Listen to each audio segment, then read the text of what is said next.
राम राम महाराज. कसं तर नियोजन झालंय महाराज. संध्याकाळचं काय नियोजन आहे का नाही?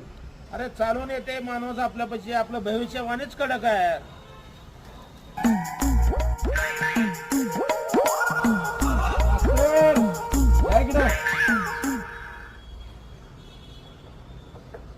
बोला की.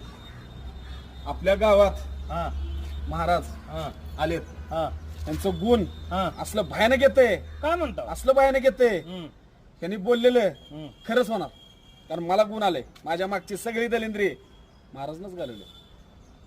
तुझ्या मागची बी दलिंद्री जाणार. बरं झाला दोस्ता तू गाठ पडलाच, कारण माझ्या मागे बी एवढं दलिंद्र लागले, विचार करण्याची गोष्ट नाही. महाराज देवासारखं पावले, तू बी तसं देवासारखं बोलवलं. कारण मी महाराजकडनं भविष्य बघू शकतो. कारण माझ्या घरात एवढी दलिंद्र लागले, महादलिंद्र लागले. महाराजला मी हात दाखवल्याची मला चैन पडणार नाही. महाराज माझा बी हात बघा महाराज. ए बाळा, तू सगळ्याचा विचार करतो, तुझं कोणी विचार करत नाही बघ. बरोबर बोलला महाराज. तुझ्यापाशी पैसा भरपूर येते, पण पैसा टिकत नाही तुझ्यापाशी. खरं बोलला महाराज. तुझ्या जवळच्या माणसं तुला दगा करून जातात महाराज. काय म्हणतो महाराज? हो बाळा, तुझ्या जवळच्या माणसापासून दोस्तापासून सावध मध्ये राहा.